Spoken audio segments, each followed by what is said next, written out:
Hello friends, welcome back to the channel. If you're new here, welcome. My name is Trina. Today's video is going to be a little bit of a fun sort of something chooses my TBR situation.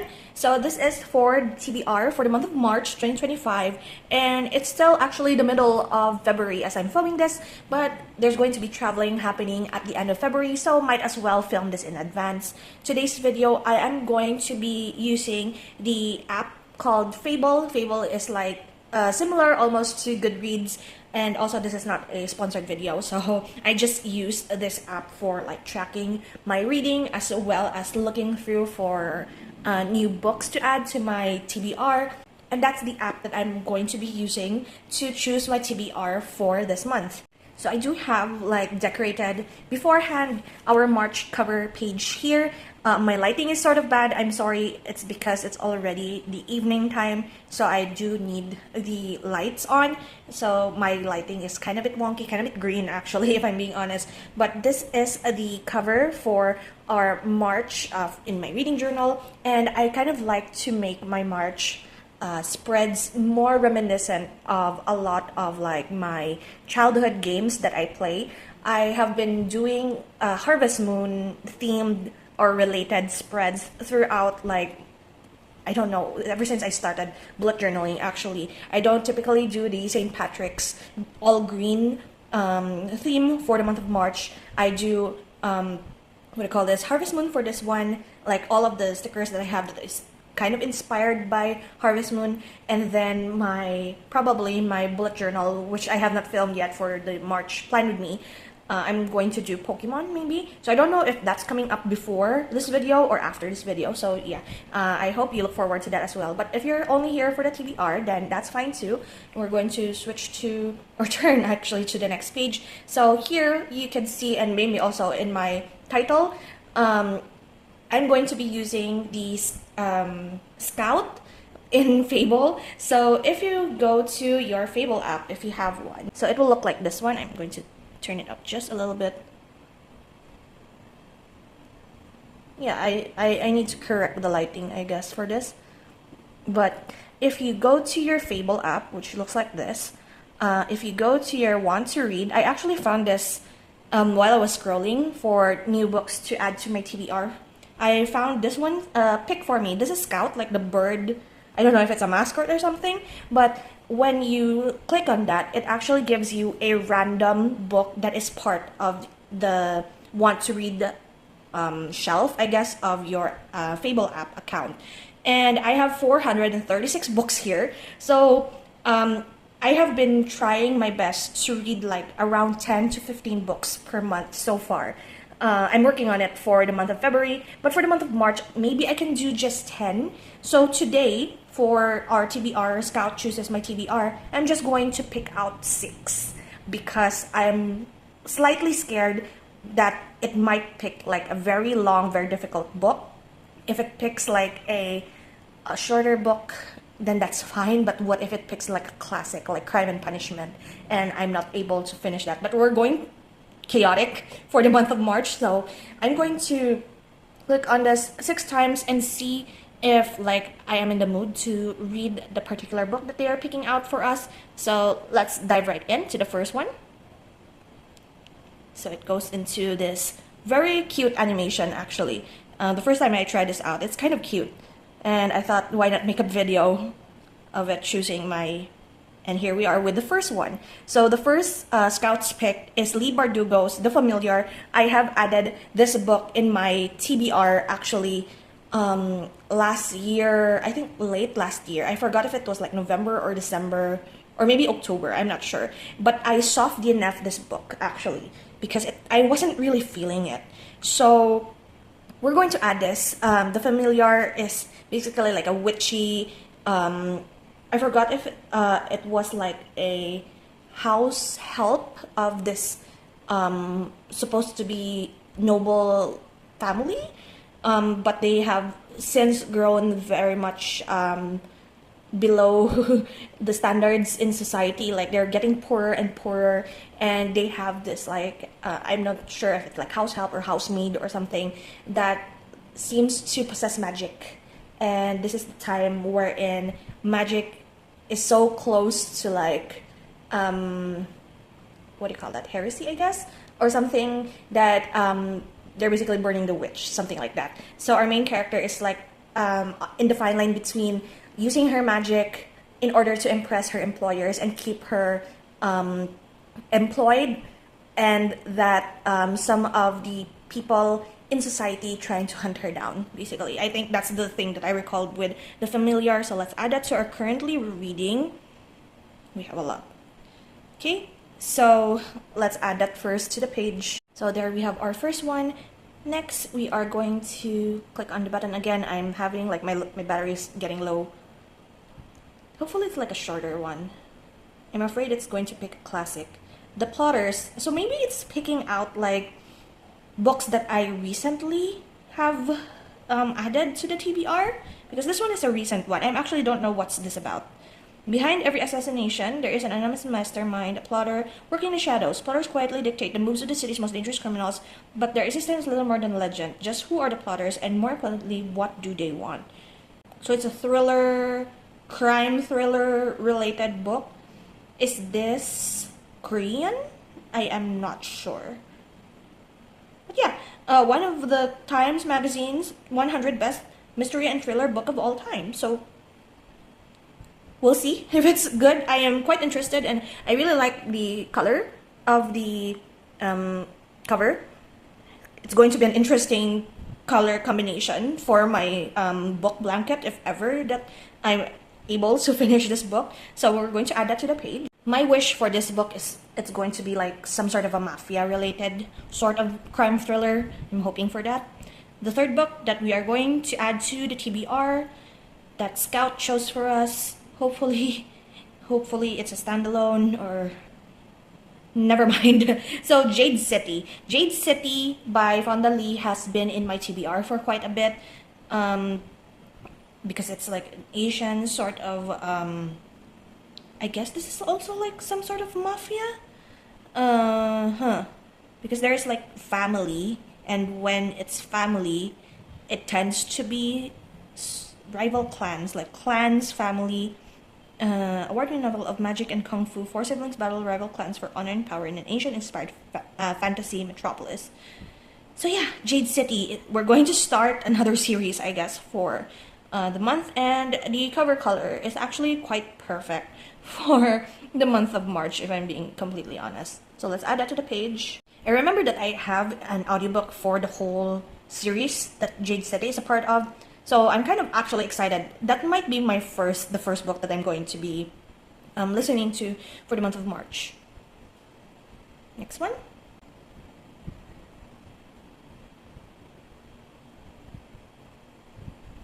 The Best Minds by Jonathan Rosen. Top 10 best books of the year by New York Times. What category? Investigation of the forces that led his closest childhood friend Michael Lauder from the heights of brilliant promise to the forensic psychiatric hospital where he has lived since killing the woman he loved. Story about friendship, love, and price of self-delusion. The Best Minds explores the ways in which we understand and fail to understand mental illness. Okay. Why does this feel like what do you call this? Why does this feel like a nonfiction? Oh, so it really is a nonfiction. It's a biography. I don't know how I ended up adding this, but it's long, actually. So still, it's interesting. I'm fine with it. I might add a star to this because I'm not really one for like biography and nonfiction, and I do have this goal for 2025 wherein I read, I guess 10, I think it was 10, was it 10 or 20 books that are outside of my comfort zone. So basically romance, like heavy smut or romance, and nonfiction. What else is like outside my comfort zone? Like fluffy cry, I guess, is what I not normally pick out for myself. I tend to lean into the horror, psychological horror, crime thrillers, murder mystery, and that's like my genre of choice. But for this one, outside of my comfort zone, as I've said. So we're just going to add a star to that so that if ever I finish reading that book, I will be able to tick off one of the boxes for my goals for Oh dear. The Shadow of What Was Lost. I believe this is also like long. This is by James Islington, and James Islington is I really loved The Will of the Many by him last year. I gave it like, this is one of like, The Will of the Many is one of my 6-star books of 2025. 6-star being books that if people ask me what my favorite book is, or if I recommend a book to them, like that is the list of books that I will remember to tell them to read and recommend. And The Will of the Many was one of them. The Shadow of What Was Lost. Now this was like one of those books that I'm afraid of because I think this is a long one, and it's also part of a series. I have seen this book being talked about by a lot of booktubers, and the book looks super chunky and I'm kind of scared by this. I might try to look for an audiobook of this to help me like maybe read it while I need to check actually if this is like a first one of the series, because if it's not, then I will read the first of the series, or maybe we can pass. Where is this? Okay. The Shadow of What Was Lost is book 1. Okay, so we're going to add that to the page now. So if you're new to my channel and you're wondering why I'm writing this in bubble letters, I tend to choose like a color for the month. For this month, I'm going to choose this like orange. It is because if I finish reading a particular book, I'm going to color it in. It's like a motivating thing for me. So for example, for the month of February here, I did make my TBR, and then I color in all that I've already finished reading from that TBR. So it's like a little challenge as well to completely color in this whole page. And we are now at our very last book that Scout chooses for us from the Fable app. I'm glad that I only chose 6 because a lot of these books are kind of okay. So 2 of my, I believe this is like November pick actually. So other than The Familiar, The Hedge Witch of Fox Hall is also one of the books that I've added to my November 2024 TBR. And this one is as you can see, fantasy, romance, cozy fantasy, and this feels very much autumn vibes. So I don't know if I'm able to like deal with this, but should I reroll? I think I will allow myself one reroll because this is not a book that I think fits with the very hot weather that I am going to experience for the month of March here in the Philippines. So I might change. Like, this is a very short standalone book, so this should be perfect because I have like other ones that are quite long or part of a series. However, I am willing to gamble, like willing to gamble one book. I will pass on this, and hopefully in the next one it's not going to bite me in the behind. So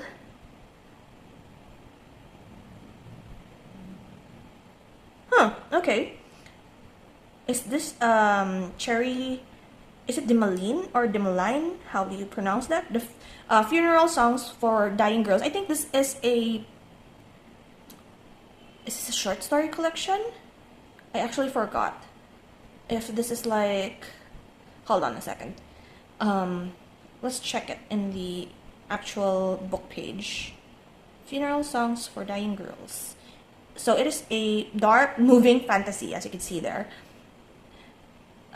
Starring rumors of a haunted cemetery, a teen befriends a ghost in this brand new young adult novel, exploring grief and belonging, by the critically acclaimed and best-selling author of The Marrow Thieves. I have not read that. Winifred has lived in an apartment above the cemetery office of her father, who works in a crematorium. My God. Okay. Her habit of wandering the graveyard at all hours are starting to rumors that Winterson Cemetery might be haunted is welcome news since the crematorium is on the verge of closure and her father's job is being outsourced. Now that the ghost tours have started, Winifred just might be able to save her father's job, the only home she ever known, not to mention being able to stay close to where her mother is buried. All she had to do is to get help from her con artist cousin to keep up the rows and somehow manage to stop her father from believing his wife has returned from the grave. But Phil, an actual ghost of a teenage girl who lived and died in the ravine next to a cemetery, starts showing up. Winifred begins to question everything she believes about life, love, and death, especially love. YA. So it's 280 pages based on that. And okay, it's kind of short. YA is a very quick read. we'll see. I don't know, like I think this was like a title pick for me when I added this to my TBR, because sometimes when I come across like an interesting title, I tend to add it to my TBR without actually knowing what it is about. Judge a book by its cover, yes. But this sounds interesting. However, YA fantasy has been a hit or miss for me, especially for someone who's almost in their 30s. So yeah, we'll see if this is like fun and interesting. Granted, it's like a very spooky, dark, probably a cry sort of book as well. So we're going to add this to the page. And that is our TBR for the month of March 2025. I actually had fun with this, if I'm being honest. This was quite a mishmash of all of the different things that I'm kind of interested in. So we have a mystery thriller, we have like, what do you call this? Like mafia sort of story, we have psychological horror, we have a fantasy, we have a YA, we have like witchy vibes, and it's a little bit of everything, and I'm actually pretty excited to start reading these, even though it's just the middle of February. So something to look forward to for me. For you, it's going to be almost March when you see this, but for me, I really need to wait a little bit more. I still have a lot on my TBR for the month of February that I have not finished yet, but this is something good to look forward to, and that is Scout chooses my TBR for the month. And maybe if you have a Fable app yourself, maybe you want Scout to pick out a book for you from all of the books that you have entered in your want to read list. And yeah, that is it. Thank you so much again for hanging out with me today. Hope you enjoyed, and I will see you in the next video. So until then, guys, take care and